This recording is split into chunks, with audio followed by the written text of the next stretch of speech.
Bienvenidas, bienvenidos a la cuarta y última entrega del podcast de Ruta Digital. Hemos llegado hasta aquí y todavía no hemos hablado del impacto económico, social y laboral de esta nueva ola tecnológica que encabeza la IA. Hay una gran pregunta que planea en la cabeza de todo el mundo, que es ¿qué hay de lo mío?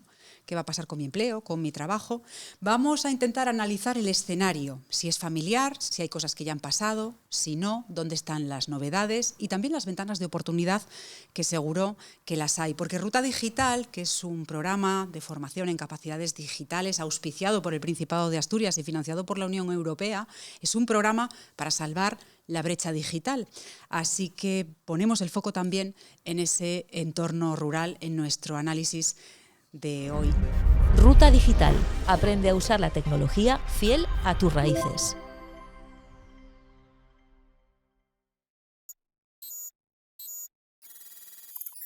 Y lo hacemos con tres expertos, cada uno en su campo, cada uno bien distinto, pero con los tres vamos a ir tejiendo el hilo de este análisis. Nos acompaña David Luque. Es profesor de Sociología de la Universidad de Oviedo y además es coordinador de un grupo de investigación de promoción del empleo y el bienestar en Europa. Gracias, bienvenido. También está con nosotros Ramiro Lomba, es economista y es director de SADEI, esa Sociedad Asturiana de Estudios Económicos e Industriales que almacena los datos de lo que ha sucedido en nuestro territorio desde hace décadas, así que es una base imprescindible. Y además está con nosotros también Sandra Sánchez, es ingeniera de montes y gerente del Polo Tecnológico y Empresarial de la Biomasa de Asturias, lo que nos permite aportar esa visión desde el territorio, desde el entorno rural y desde sectores que parecen tradicionales y en los que también se está innovando y está irrumpiendo la tecnología. Gracias a los tres por acompañarnos en este análisis. Si os parece, entramos de lleno a la primera pregunta, esa que planea en la cabeza de todos, que hay de lo mío, qué va a pasar con mi empleo, cómo me va a afectar esta nueva revolución que no es industrial sino tecnológica. David. Vale, comienzo yo. Sí. Predecir es complicado, pero la historia nos da unas pistas, ¿no? Si pensamos en las tres revoluciones industriales previas, bueno, la primera revolución industrial, la incorporación de las máquinas a la producción, la segunda revolución industrial, principio del siglo XX, la producción en masa y la electrificación de la economía, una tercera revolución industrial en los 80 con la digitalización y la informática, podemos extraer tres pautas generales en cuanto al empleo. La primera pauta es que en términos agregados y a medio y largo plazo se crea empleo, ¿no? Lo único que estas tres reglas nos lo matizan. La primera es que el impacto de la destrucción de empleo es visible a corto plazo, pero la creación de empleo es más difusa y está aplazada. Por ejemplo, los tejedores manuales de la primera revolución industrial tardaron 40 años en ver cómo se creó empleo en el ámbito de los seguros, en la banca, ¿vale? La segunda ¿Eso es un salto de cuántas generaciones? ¿De una, de dos? En una generación, en 20 años se suele ver, ¿no? Los tejedores. La segunda regla general es que los puestos que se destruyen y los que se crean no los ocupan las mismas personas. Ahí se ve, ¿no? Por ejemplo, Asturias, la reconversión minera, ¿no? Los mineros no se convirtieron en programadores, ¿no? Y una tercera pauta general es que la creación de empleo se concentra en territorios distintos a los que se destruye, ¿no? Y bueno, esas tres pautas generales nos pueden orientar, pero no quiere decir que esta sea así, ¿no? Pero en términos generales, yo soy optimista. ¿Sí? A medio y largo plazo, todas las revoluciones tecnológicas o industriales han creado empleo agregado. Lo único que en el corto plazo los efectos son más visibles y en el medio plazo son más difusos. No vemos qué nuevos empleos puede crear la inteligencia artificial y si los va a crear en suficiente volumen. Por ahora la experiencia histórica nos dice que sí, ¿no? Pero a medio o largo plazo. ¿Qué análisis hacéis vosotros desde vuestras áreas de conocimiento? Bueno, la gestión de la incertidumbre siempre es muy complicada. Sí. Y en todos los aspectos de la vida, pues condiciona las expectativas, tal. Ahora mismo las expectativas son muy inciertas y por tanto yo creo que nadie está en disposición de decir a corto plazo, comparto lo que decía el compañero, decir que en el medio plazo con seguridad generará bienestar y capacidad y más crecimiento económico y más posibilidades de empleos diferentes, sí, empleos que no conocemos siquiera todavía en estos momentos, pero a corto plazo es un tema delicado porque la incertidumbre es muy grande.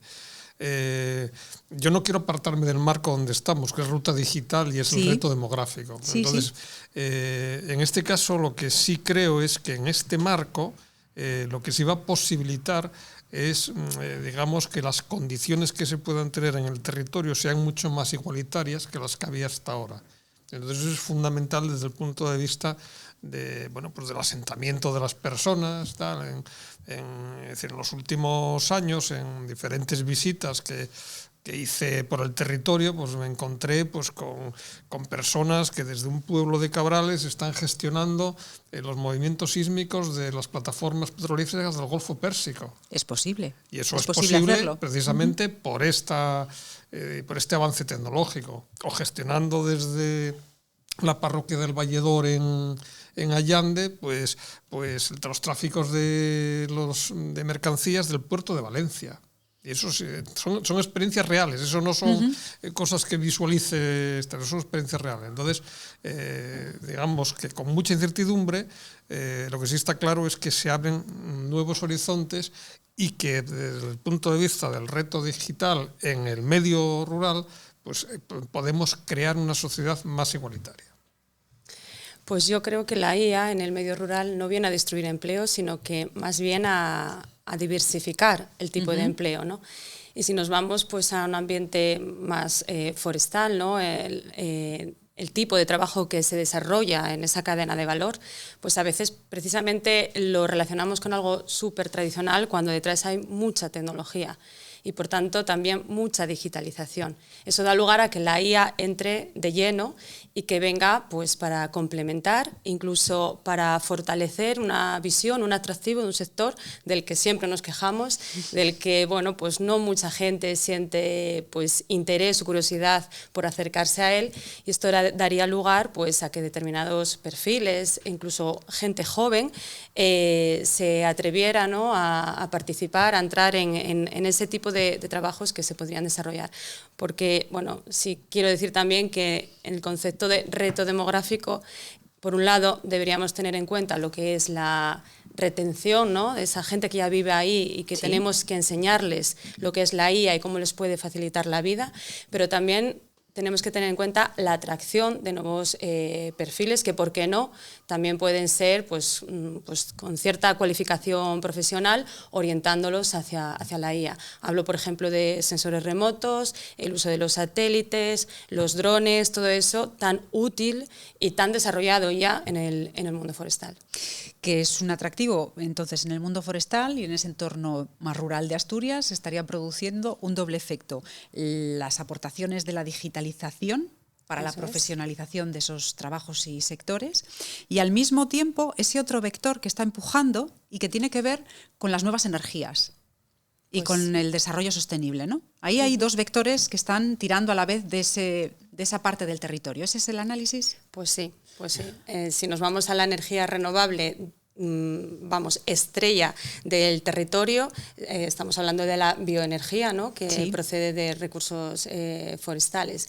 Y ahí, bueno, pues todo lo que tenga que ver con mecanización, tecnología, repito, digitalización y la IA va a ayudar a potenciar el desarrollo pues, de un sector energético ligado a la mitigación del cambio climático y a la obtención, generación de otros beneficios del medio ambiente, del medio natural. Pues esa es ya una de las diferencias a lo mejor de este momento, de esta transición tecnológica.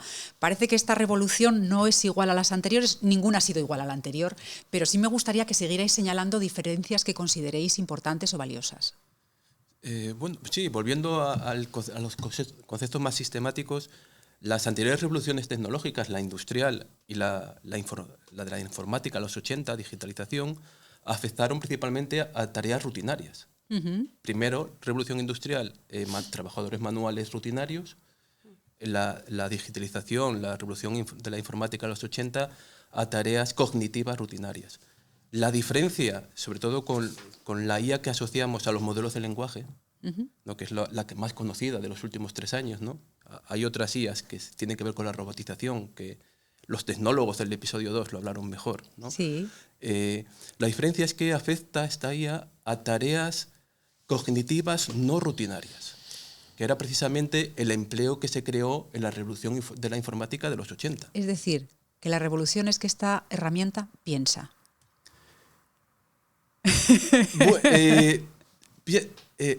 También salió en otros episodios que esto de la inteligencia realmente predice cosas. No tiene inteligencia en sí. No tiene recuerdos. No tiene recuerdos, dicen, ¿no? Sí, los modelos de lenguaje, aunque nos parezca increíble por los resultados, simplemente predicen la siguiente palabra. Pero tienen unos resultados impresionantes porque tienen un entrenamiento, pero son algoritmos. Sí, al final es algoritmia. Al final yo no creo que tanto que tenga capacidad de pensar, por decirlo de alguna manera, como de generar predicciones lógicas en base a una algoritmia, ¿no? Claro, y eso afecta en los últimos años, sobre todo en España, ¿no? El tema de la universidad como ascensor social.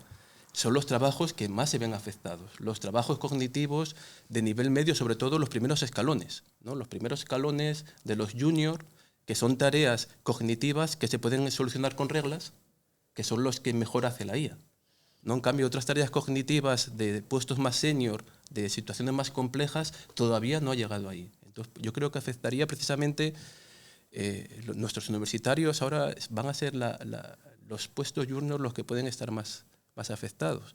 Y la diferencia es que los puestos físicos, ¿sí? ¿no? Por ejemplo, los montes, que son espacios no estandarizados, ¿no? Ahí va a seguir teniendo ventaja los humanos, ¿no? Un electricista debajo de una escalera en un edificio de 100 años. Es un trabajo manual no estándar, ¿no? Y ahí yo creo que la formación profesional sí que va a tener una oportunidad. Puede haber una reversión de jerarquía de necesidades de puestos, ¿no? ¿Una venganza de los oficios? Si hacemos así un titular grandilocuente, podría ser. Ojalá que pudieran ajustar cuentas algunos, ¿no? Pues, que fueron los perdedores de las anteriores revoluciones industriales. Podría ser, ¿no? Porque hay tareas que son muy difíciles aunque técnicamente podría ser, y comercialmente igual no es tan sencillo, o yo prefiero que me corte el pelo el peluquero que me lleva cortando el pelo 30 años que un robot, que igual lo puede hacer, ¿no? Pero por si acaso, no se equivoca. Sí. Ramiro. En España y en Asturias en particular no es una venganza, es una necesidad. El potenciar, es decir, estamos quedando sin gente para trabajar en muchos oficios. O sea, hay un problema muy serio, nuestro envejecimiento por una parte y digamos, determinados oficios en muchas de nuestras industrias están abocados casi a desaparecer porque no hay relevo generacional. Por tanto, el desarrollo de oficios manuales y demás necesariamente va a convivir con ese otro desarrollo de la IA. Yo creo que va a afectar a los juniors, como decía David, sí. Pero también probablemente a los más cualificados en la medida en que el algoritmo pueda tomar decisiones de alto valor estratégico. Y sin embargo esas clases, digamos, de trabajadores, esa parte de la pirámide, que en nuestro caso es una parte estrecha porque no tenemos un sobredimensionamiento de titulados superiores, y sin embargo tenemos una parte mucho más débil de formación profesional. Esa parte probablemente gane en la balanza de ganadores y perdedores. Yo creo que hay mucha diferencia según el tipo de empleo en el que nos estemos cada uno de nosotros imaginando. Claro. No es lo mismo, evidentemente, la aplicabilidad que le vaya a dar a la IA un motoserrista, un maquinista o ganaderos o agricultores que trabajan en el medio rural, que pues ingenieros, gente, informáticos, ¿no? Yo creo un poco lo que se está comentando aquí, que realmente lo que ahora mismo hace la IA era su campo de trabajo, esa automatización de procesos, esa algoritmia, ese entrenamiento importante. siempre se requiere un entrenamiento para que la IA recoja todas las casuísticas existentes. Por tanto, hay sectores como puede ser el forestal o la meteorología, otros temas así que tienen muchos factores cambiantes que, bueno, o sea, la IA llega hasta donde llega y la toma de decisiones final va a tener que pasar siempre por una persona, ¿no?, que conozca lo que está manejando. Sí, de hecho, en las jornadas de IA que hemos venido celebrando con Ruta Digital en estas últimas semanas, los expertos que participaban señalaban lo que ya habéis dicho, que efectivamente los primeros en sufrir el impacto de esta tecnología van a ser los junior, pero que sin embargo, por encima de los junior, en toda esa pirámide, lo más valioso va a ser la capacidad humana de analizar y discriminar los algoritmos buenos. ¿Qué os parece? Que nos tenemos que especializar muy rápido, ¿no? No, sí, en el mundo educativo lo vemos claramente. Mis alumnos consideran que ellos son los más beneficiados por la IA porque pueden hacer un trabajo sin esfuerzo, pero yo sé si ese trabajo está bien o está mal.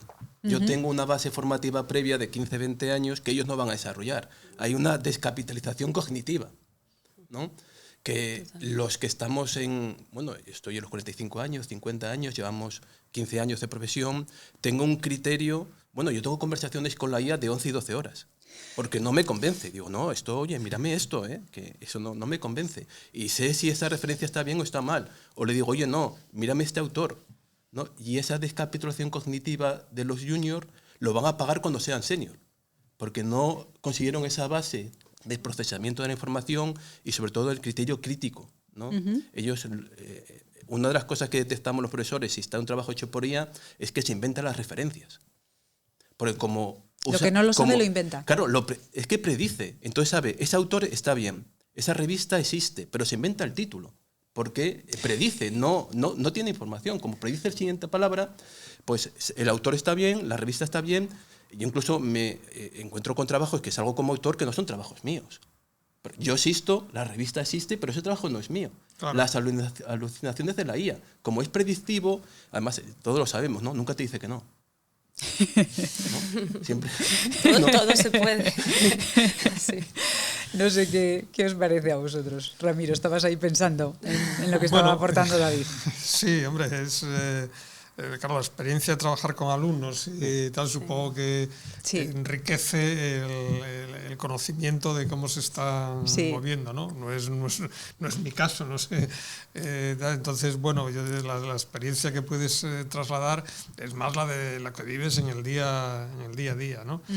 Yo creo que la mayor diferencia con las revoluciones anteriores y con tal, que era un poco el tema en que estábamos hablando, es la velocidad a la que va. O sea, la velocidad es tremenda y los desarrollos, porque la IA no es nueva, o sea, en realidad todo lo que esté basado en algoritmia pues lleva 50 años de experiencias en el mercado, ¿no? Pero la velocidad de los 2 últimos años pues es algo que genera, como decía al principio, mucha incertidumbre y no sabemos qué va a pasar.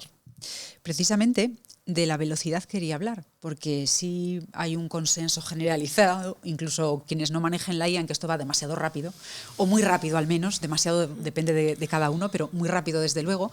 Y la pregunta entonces es, ¿y la sociedad, es decir, instituciones, administraciones, agentes sociales, están encaminando sus pasos de forma paralela a una velocidad similar para ir acompasando todo este proceso o no? ¿Cómo lo veis vosotros desde vuestros ángulos, Sandra?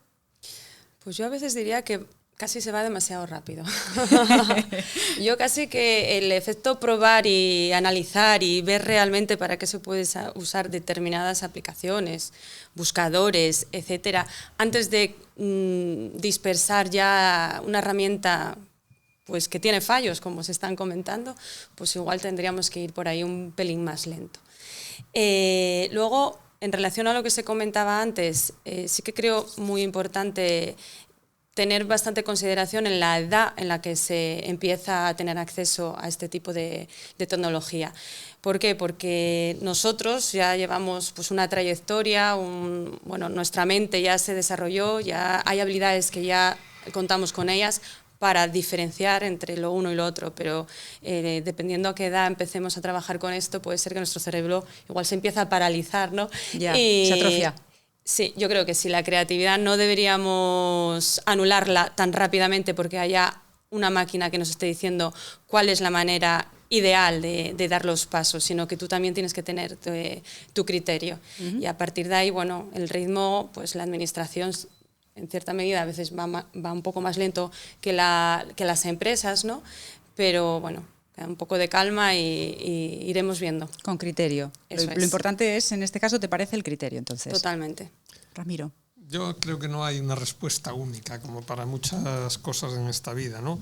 Igual que creo que no afecta de la misma manera a todas las capas sociales, ni a todos los sectores productivos, ni a todos los digamos, los niveles formativos, es decir, hay muchas... Pues en esto tampoco creo que hay una respuesta única, o sea, es decir, hay empresas, hay actividades que van muy rápido y que están perfectamente adaptadas a los nuevos modelos que posibilitan esta revolución tecnológica, y hay otros niveles de tal pues que francamente no.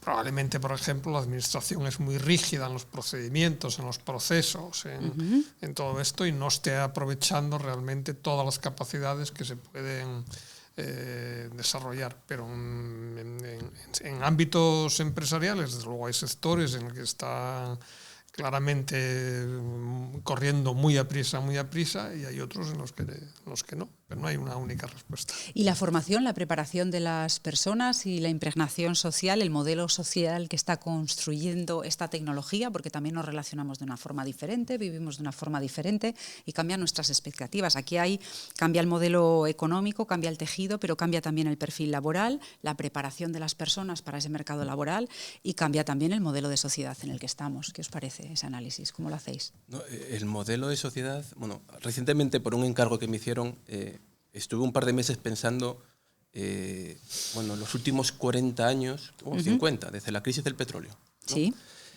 Ahí es cuando tenemos en nuestra cabeza, sobre todo las generaciones adultas, el modelo estándar de empleo. Contrato indefinido, a tiempo completo, con un único empleador, ¿no? Esa es la pauta de empleo que ahora vemos que está precarizándose, ¿no? Claro, y en ese contexto, que fue las 3 décadas doradas de la Segunda Posguerra Mundial, del 45 al 73, es cuando se crea el estado del bienestar, la relación laboral estándar, pero en ese contexto era muy distinto. Economías nacionales, había un pacto social a través del cual, y eso es como se crea el estado del bienestar, que los incrementos de productividad que generaban las tecnologías se repartían entre capital y trabajo, ¿no? Y eso mejoraba los salarios, la mejora de los salarios aumentaba la demanda, ese aumento de la demanda generaba más crecimiento económico. Fue el círculo virtuoso de las 3 décadas doradas del capitalismo industrial. ¿Qué pasó en los 70? Pasamos a una época de capitalismo industrial a capitalismo financiero. Y la lógica era muy distinta. Lo que antes se distribuía entre empresario y trabajador en la economía de la producción, en la economía financiera, capitalismo financiero, en lugar de reinvertir los beneficios en capacidad productiva, en los mercados financieros el dinero crea dinero, ¿no? Es crear riqueza sin crear nada productivo, ¿no? Sin producir nada, a través del mercado financiero, y ahí es cuando, con la globalización, surgen los grandes mercados financieros y las ganancias de productividad se concentran en los dueños del capital y en los dueños del capital financiero, sobre todo. Y ahí es cuando se estancan los salarios reales. ¿Y en qué modelo estamos ahora? Por ejemplo, en esto de la IA, hay 4 grandes empresas o 5 estadounidenses. Hay mejoras de productividad, clarísimas. ¿Quién se las va a apropiar? ¿El dueño de la tecnología?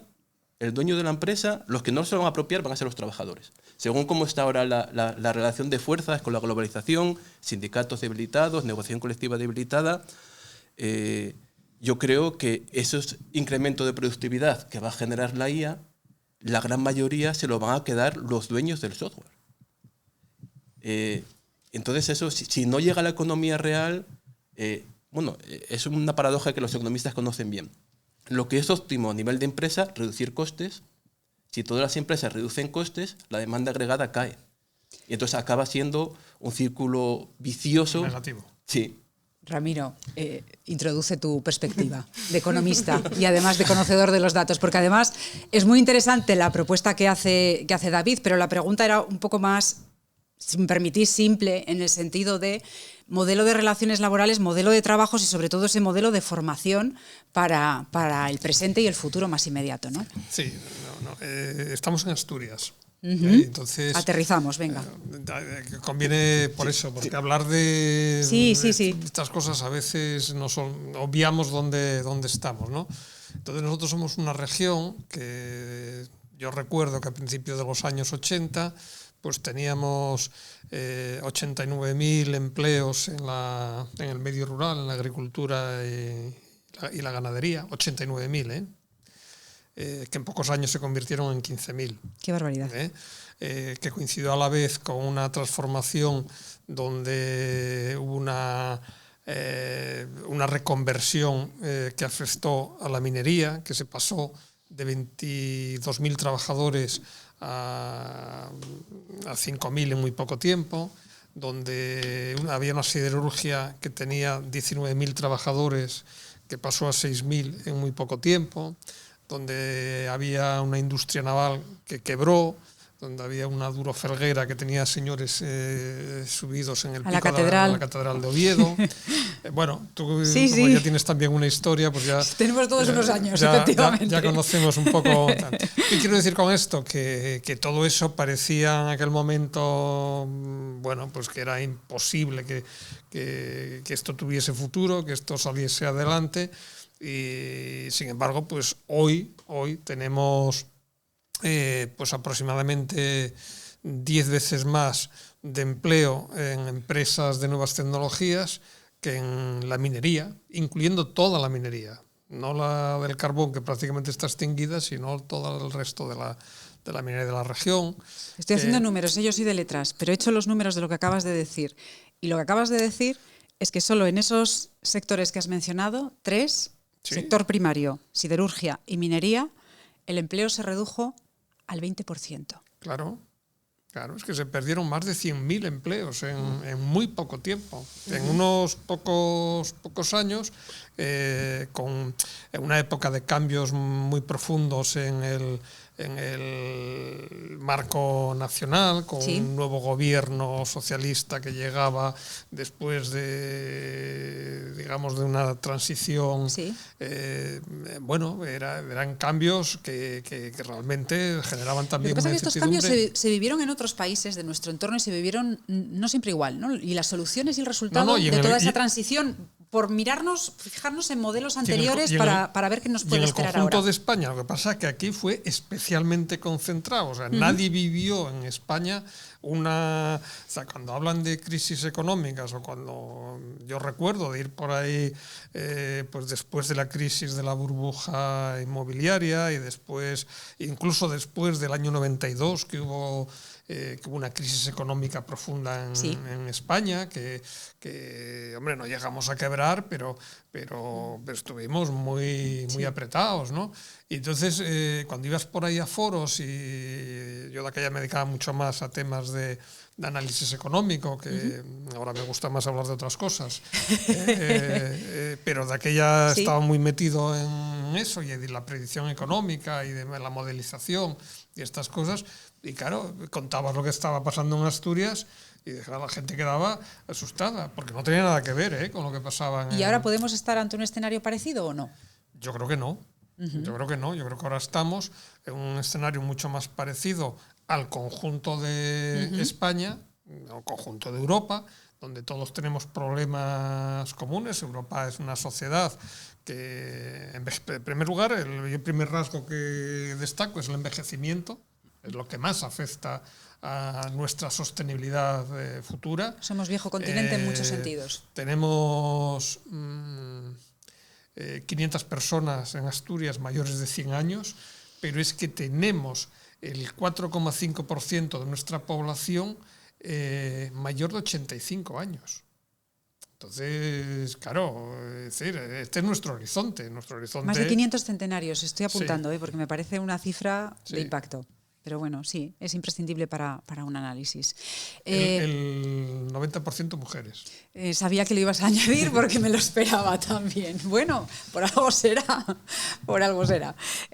Sandra, ¿Qué lectura haces tú de ese momento y del escenario? ¿En qué medida el medio rural sí está más acompasado o está menos acompasado o puede tener una ventana de oportunidad con esta revolución tecnológica y digital?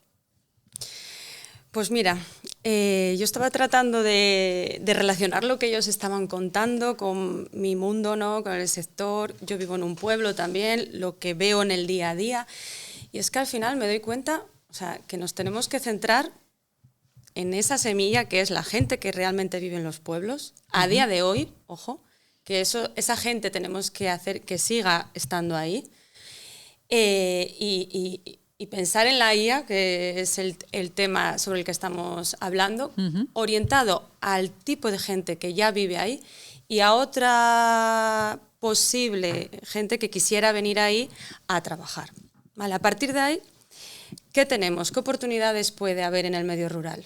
Pues lo que nos rodea, recursos forestales, ganadería, agricultura, ¿no? ¿Cómo podemos mejorar el empleo de esta gente que decide quedarse ahí? ¿La tecnología tiene mucho que ver? Sí, por supuesto. ¿Tenemos la capacidad de generar empleo? Pues sí. Además, en concreto, en el sector forestal, mira, una cosa muy reseñable es que en comparación con, por ejemplo, el uso bioenergético con otras energías renovables, es la que mayor capacidad tiene de generar empleo vinculado directamente al sector. Pero gente que de verdad quiera quedarse allí. De nada nos sirve estar generando IA y herramientas que al final, bueno, pues sí, es aplicado al sector forestal, pero seguimos trabajando en las ciudades o en la periferia, ¿no? Entonces yo esa mentalidad, esa idea creo que es la que no tenemos que perdernos de vista si lo que queremos es el volver a poblar, el dinamizar la economía rural dando diferentes alternativas. Aplicarla ahí a las oportunidades de negocio reales que tiene el entorno en presente. Y en concreto, todo pasa por ser rentable, todo pasa por tener una productividad buena, porque si los números no salen, las apuestas no se dirigen hacia ahí. Y la IA tiene mucho que decir ahí, la optimización logística de una cadena de valor, pues en la industria está muy controlada, en otros espacios más abiertos, como son los que tenemos en el medio rural, es más complicado, pero por ahí yo creo que es por donde deben ir los tiros. ¿Más ventanas de oportunidad? Bueno, comparto, es decir, siempre y cuando haya capacidad de generar actividad económica en el medio rural, habrá gente para habitar. Sí, vivimos donde podemos ganarnos la vida. Esto es así. Eso es así. Entonces, tienen que ser proyectos, evidentemente, que sean sostenibles, que sean rentables. Nadie va a poner una empresa para perder dinero. O sea, las subvenciones no solucionan el tema. El tema lo solucionan los proyectos. Y hay dos temas que son claves en este ámbito. Uno es el tema de la energía. La sociedad del futuro va a necesitar grandes cantidades de energía. Bueno, pues en el medio rural tradicionalmente, desde las dinamos que se ponían en las presas de los prados hasta tal, había capacidad de generar energía. El aprovechamiento de la biomasa y demás es una de las fuentes para generar energía. Nosotros, que éramos una región que exportaba aproximadamente el 50% de la producción que teníamos, en estos momentos somos dependientes energéticamente e importamos energía. Tenemos un gran campo para desarrollar energía. Y la segunda es la seguridad alimentaria. Seguridad en los dos sentidos, desde el punto de vista de normativa y desde el punto de vista de calidad de los alimentos, donde por encima Asturias tiene una marca consolidada de referencia, pero también de que la guerra de Ucrania, los últimos acontecimientos nos han enseñado que no podemos estar dependientes de otros graneros, de otros mercados, y que nosotros tenemos prácticamente es nuestra producción agraria prácticamente es inexistente, quitando 4 invernaderos que se han puesto en la última década.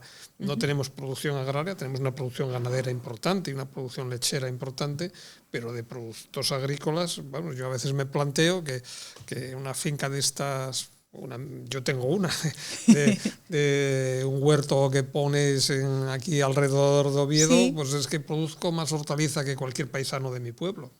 Y eso que las fincas en Asturias y los huertos son pequeños, por definición, por el minifundismo, ¿no? Por eso te digo, entonces, decir, probablemente no digo industrialización en el sentido de cambiar el modelo productivo, pero sí el retomar las producciones agrarias y en las vegas y en los terrenos que sean... Sí.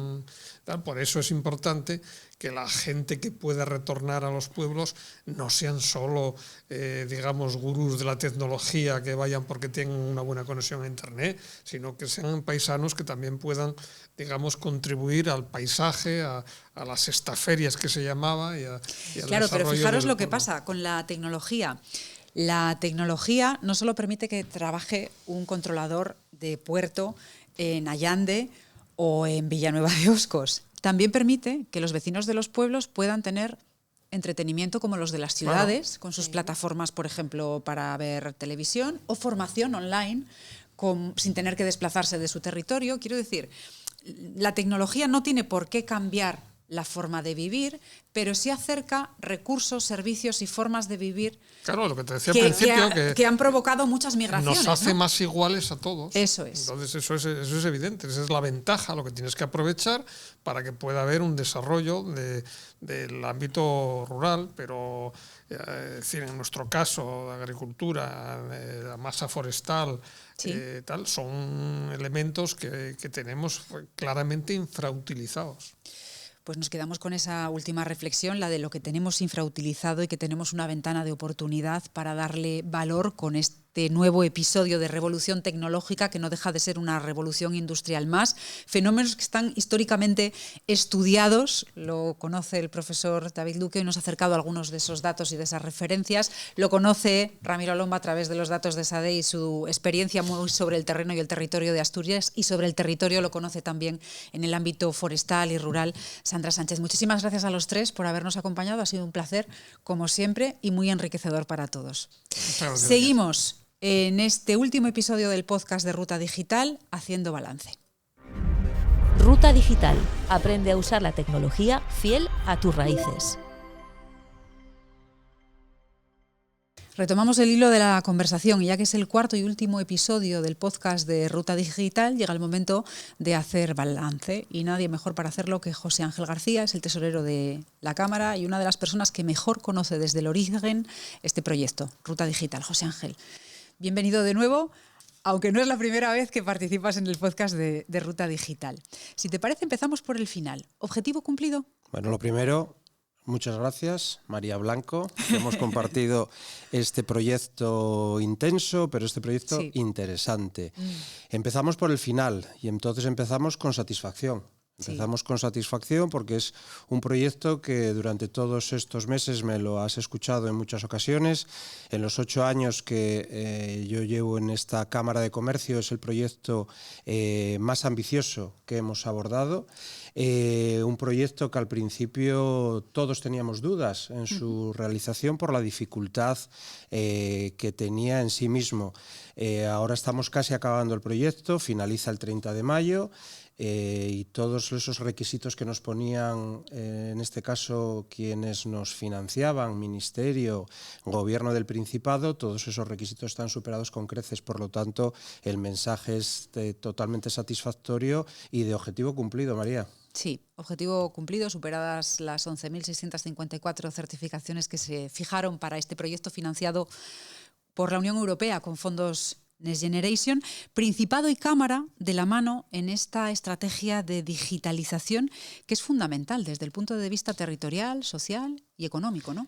Es fundamental desde todos los puntos de vista que apuntas y efectivamente creo que en este caso el Gobierno del Principado, a través de la Vicepresidencia y de la Dirección General de Reto Demográfico, confió en esta Cámara de Comercio para abordar un proyecto importante, un proyecto en el que el propio Gobierno del Principado tuvo tiempo en barbecho y tiempo parado, que requirió de una fase previa importante de elaboración elaboración de requisitos, de pliegos, de condicionantes, pero un proyecto en el que yo creo que ayer tuvimos el placer de compartir con Jimena Llamedo y con Marcos Niño en Castropol otro especie de cierre de proyecto, y en el que yo creo que ellos también están muy satisfechos, porque este proyecto, lo decimos desde el principio, es uno de los pocos proyectos que permite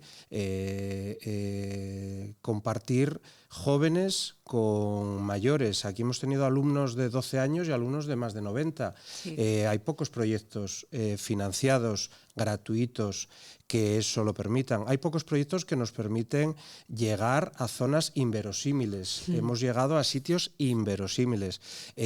Nos hemos apoyado en estructuras que incluso ni tú ni yo conocíamos cuando empezamos en esta historia, pero hemos dado cobertura, hemos llevado internet, hemos llevado la formación online, hemos llevado talleres prácticos, hemos llevado formaciones presenciales a todo tipo de personas, de colectivos, y hemos cubierto los 71 municipios de menos de 20.000 habitantes de este Principado de Asturias, y solo con ellos hemos cumplido ese objetivo que tenemos grabado a fuego tú y yo de 11.654, y lo hemos superado con creces. Sí. De hecho, yo creo que acabaremos cerca de los 15.000, María. Bueno, no sé si tantos, pero seguimos sumando certificaciones hasta final de proyecto, efectivamente a finales de este mes de mayo. Lo señalabas ahora mismo, lo importante que tiene Ruta Digital, que ha tenido, es que ha ido a buscar los alumnos, ha acercado la tecnología. Hemos cogido la mano de algunos alumnos para enseñarles a coger por primera vez un ratón, y muchas personas se han sentado por primera vez delante de un ordenador, de un portátil. Ese es un salto que se hace desde aquí hacia el territorio, hacia esos concejos de menos de 20.000 habitantes, para salvar la brecha, ese primer paso al frente. Así ha sido, porque con este proyecto poníamos a disposición un catálogo de más de 100 cursos online, teleformación, es decir, ya teníamos que acceder a través de un ordenador, de algún sistema tablet o smartphone o lo que fuera, pero ya teníamos unos contenidos perfectamente estructurados con distintas temáticas que decidimos por varios motivos distribuir en determinados tipos de contenidos. Pero no solo hemos llevado el online, acuérdate que hemos llevado un aula que se ha movido por toda Asturias. Sí. Los que algunos decían el famoso autobús, que no era un autobús, pero el aula virtual que ha llegado a absolutamente a todos los municipios, pero además donde nos pedían acudíamos. Siempre. Asociaciones de mujeres, asociaciones de jubilados, asociaciones yo creo que de todo tipo. Centros de integración. De oficios, institutos, colegios, fundaciones. Es decir, creo que la Cámara ha dado respuestas, es decir, en este caso la Cámara como ejecutor del proyecto ha dado una respuesta efectiva y eficaz, y creo que todo eso ha salido y tenemos la suerte de que nos han acompañado los números, si no todo este esfuerzo tampoco hubiera servido de nada. Y los alumnos, a los que estamos infinitamente agradecidos, desde luego. Hemos encontrado hasta osos en el camino, alguna de las formaciones, y alguna fotografía hemos compartido incluso en nuestras redes sociales. Pero por centrar el tiro en algo sustancial que todavía no hemos mencionado, es la propia formación. La formación como palanca de cambio acercada al territorio, formación que vive su propia revolución tecnológica también, y de esto tú sabes mucho. A ver, en la formación en este Principado de Asturias está generalmente, y sobre todo cuando estamos hablando de todo tipo de formación, pero cuando estamos hablando de formación gratuita o de fondos de este tipo, como son los que nos han acompañado en Ruta Digital, está muy centrado en lo que aquí en esta casa queremos y denominamos la Asturmetrópolis, en ese Oviedo, ese triángulo Oviedo-Gijón-Áviles. Pero llevar la formación a los Oscos, llevar la formación a las Peñabelleras, a los Cabrales, al suroccidente, a Degaña, eso lo ha permitido un proyecto de este tipo. Y es necesario, es fundamental. Hemos adaptado también la formación al nivel del usuario, si me permites la palabra. Aquí vuelvo antes a ese aspecto generacional que es muy importante. Sí. Hemos facilitado la comunicación con las administraciones, hemos permitido que los abuelos formaran parte de este proyecto, niños formaran parte de este proyecto, y hemos adaptado los contenidos. Ahí tiene gran mérito el gran equipo que ha gestionado Ruta Digital, tiene gran mérito los docentes, tienen gran mérito los tutores, tienen gran mérito las azafatas y los azafatos que nos han acompañado, es decir, todos hemos hecho que esto sea más fácil, y para muchas generaciones el tener que abordar determinado tipo de formación, lo que en un principio era una barrera, casi ahora al final estamos viendo cómo se ha convertido en un juego y cómo muchos de ellos repiten, porque tenemos por ahí hasta distintas competiciones en las que hemos metido alumnos, hemos metido ayuntamientos, es decir, tenemos ranking de todo, María. Sí, tenemos alumnos que han hecho las 100 formaciones, tenemos ayuntamientos, concejos compitiendo por estar en ese top de Ruta Digital 2025-2026. La lista de agradecimientos es muy larga, por lo tanto. Es muy larga e, insisto, tengo que empezar por agradecerlo al equipo, por agradecértelo a ti como coordinadora del proyecto, es decir, has jugado un papel muy importante en este proyecto, todo el equipo de colaboradores a todos los niveles, no quiero que se me olvide nadie, pero por supuesto tengo que empezar por agradecer a quien ha confiado en nosotros, que es el Gobierno del Principado. Hay que agradecer incluso al quien pone las perres, que es el Ministerio, y son los fondos, los fondos europeos, el mecanismo de resiliencia, pero tenemos que agradecer a los ayuntamientos. La acogida ha sido absoluta, yo creo que nos han recibido con los brazos abiertos. Tenemos que agradecerlo a las asociaciones de todo tipo, color y sesgo, y por supuesto a los alumnos. Sin los alumnos esto, no vuelvo a decir lo mismo, serían pompes de chabón. Y empresas que también nos han acompañado en este camino y que han ido sumando. Sí, porque nosotros, la Cámara de Comercio, que nadie se olvide que al final no deja, es un gran ejecutor de la administración, pero no deja de ser una entidad de derecho público, y en este caso como responsable de la Cámara de Comercio, vaya mi agradecimiento a todos. Pues hasta aquí nuestro cuarto episodio del podcast. Todavía tenemos por delante unos días de ejecución, una gran traca final, esperamos, divertida y festiva para todos los alumnos y para todas las personas implicadas en el proyecto. También esa entrega de reconocimientos en junio. Todavía oirán hablar más de Ruta Digital, pero por hoy lo dejamos aquí. José Ángel García, muchísimas gracias. Gracias, María. Muchas gracias. Ruta Digital. Aprende a usar la tecnología fiel a tus raíces.